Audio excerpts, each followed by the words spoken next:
Olá, tudo bem? Mais uma vez, mais uma aula. Hoje nós vamos fazer uma aula sobre história, sobre a Revolução Francesa.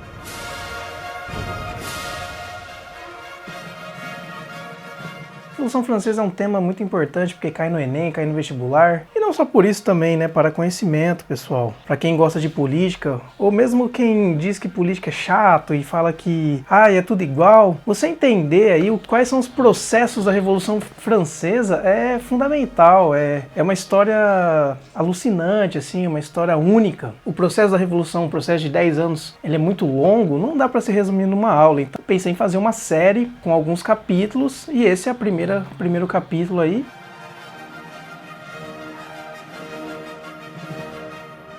Vamos começar fazendo um contexto, uma série de acontecimentos e direções e manifestações que foram culminando aí, que foram filtrando para essa insatisfação popular aí, essa insatisfação política que aconteceu em 1789.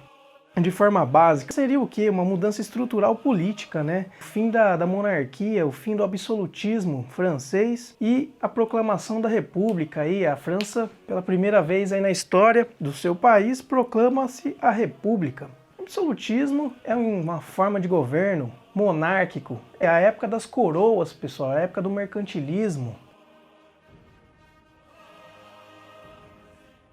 É século XVI, 17, 18. Então você pega, por exemplo, na França você tem uma dinastia dos Bourbons, que seria o que? Luís XIV, Luís XV e vai finalizar aí com Luís XVI. Vamos começar com o absolutismo do Luís XIV. Você pega o Luís XIV, o Rei Sol. O Rei Sol ele vai fazer uma analogia aí ao deus Apolo, que o absolutismo ele tem aquela ideia da teoria divina, do poder divino, que o poder absoluto, o que seria absoluto? O poder concentrado nas mãos do rei.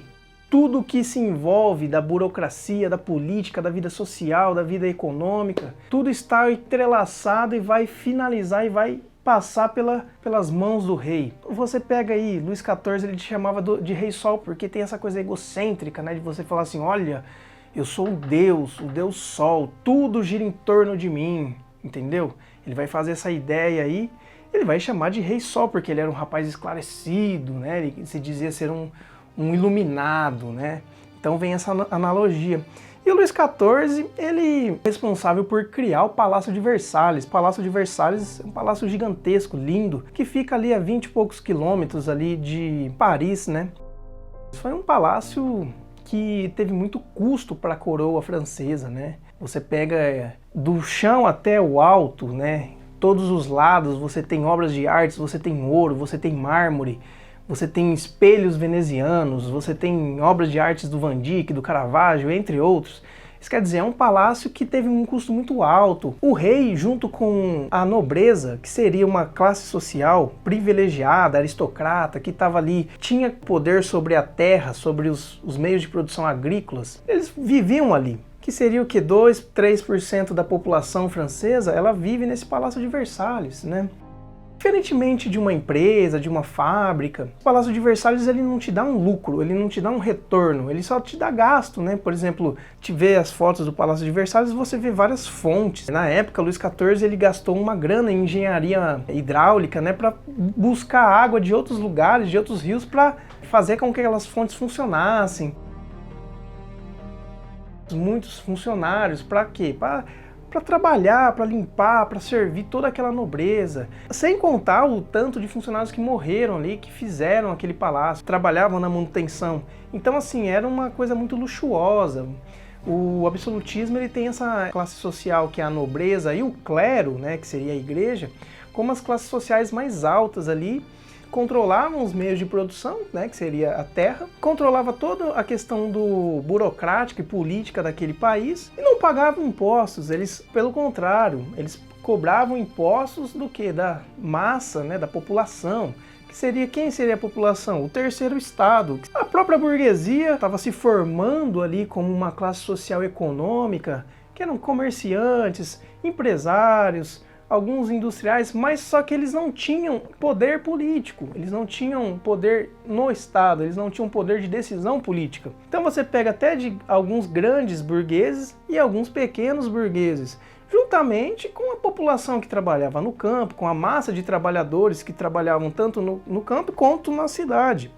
E essa população trabalhava, pagava altos impostos para manter essa nobreza, para manter o clero. Por exemplo, a igreja não pagava impostos, ela arrecadava dinheiro da população, da mesma forma que os nobres arrecadavam impostos.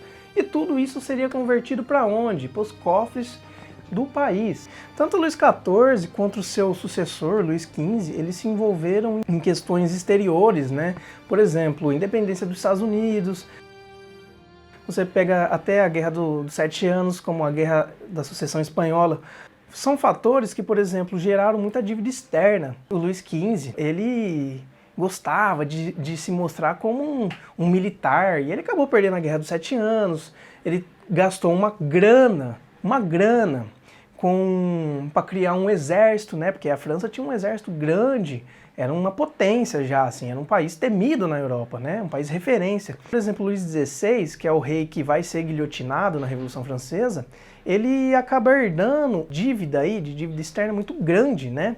O Luís XVI era um rei que não tinha pulso forte, ele não tinha carisma, ele não tinha popularidade, era um rei muito novo. Ele não entendia, ele não tinha conhecimento do quais eram os problemas reais da França. Mas isso é muita culpa do próprio sistema monárquico, né? Porque quando você está numa república, você vai eleger o seu candidato, teoricamente, né?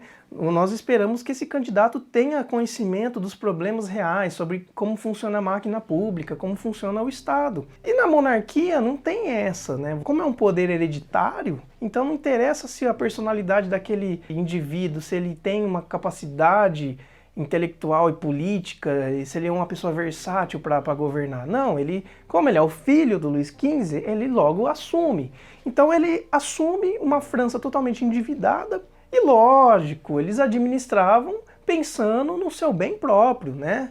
Eles não pensavam num bem comum, eles não pensavam em fazer uma política em que aquele país progredisse. Isso quer dizer, isso foi gerando uma insatisfação muito grande da parte da burguesia. A burguesia calvinista ali, que vai criar uma outra mentalidade sobre o como fazer economia, né? Pensando naquela política mercantilista. O que é o mercantilismo? Primeiro, o sistema econômico do capitalismo, só que é um sistema econômico que não se baseia na livre concorrência, é um sistema muito fechado e controlado pelo rei, né? E isso impossibilitava, na cabeça dos burgueses, uma certa limitação da economia, você não ter a concorrência, você não ter o livre mercado, né? E os burgueses, com essa ideia calvinista de buscar o lucro a todo momento, ele vai ser barrado tanto pela igreja, né? Porque a igreja católica condenava, né, a questão do lucro, e tanto pela questão do controle, da centralização econômica do governo. As ideias tanto do Adam Smith, que ele vai vir com essa ideia de liberdade econômica, de divisão social do trabalho, até o Descartes, que vai falar sobre a universalidade do conhecimento, ele se tornar um conhecimento racional, não um conhecimento divino. Você vai pegar, por exemplo, pessoas como Rousseau, que vai trabalhar o bem comum, pessoas como John Locke, que vai falar sobre o direito à liberdade privada, o direito à liberdade, né, econômica. Você vai pegar o Montesquieu, o Barão de Montesquieu, que vai falar sobre a divisão dos poderes, ele já começa a falar sobre descentralização do poder. O absolutismo, ele não estava acompanhando o progresso do que estava acontecendo. A França era um país ainda muito feudal, você não tem um avanço social no campo, você não tem um avanço social no meio urbano. A França não estava acompanhando, por exemplo, os processos de revolução industrial, os processos de revolução científica. O que dá a entender é que a monarquia estava travando esse processo evolutivo em todas essas áreas, porque você tinha tudo controlado por um rei. E aí a burguesia, como uma classe social nova, inovadora, revolucionária, ela busca o quê? Mudanças. Tanto no meio jurídico, quanto no meio político, no meio social, no meio econômico e no meio cultural.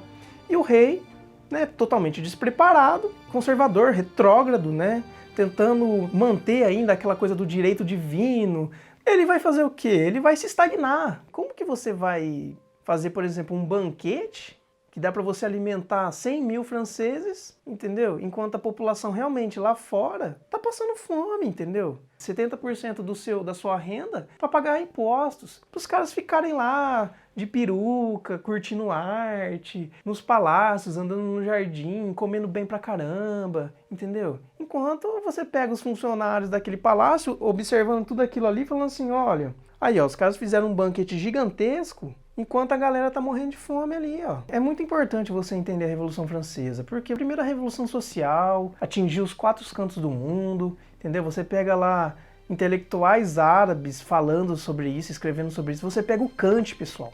O pessoal tem uma história que o Kant, ele extremamente rigoroso, ele tinha uma rotina de todos os dias fazer a mesma coisa. E as pessoas da cidade se orientavam do cotidiano do Kant. E no dia da queda da Bastilha, o Kant não saiu de casa, como de costume, porque ele percebeu que aquela revolução era popular, ele refletiu sobre isso. Quando a gente for entender esse processo revolucionário, nós vamos entender muito sobre política, sobre todas as relações daqueles grupos políticos tentando lutar pelo poder. Na próxima aula, eu vou dar início aí ao processo revolucionário, tem mais por aí, beleza?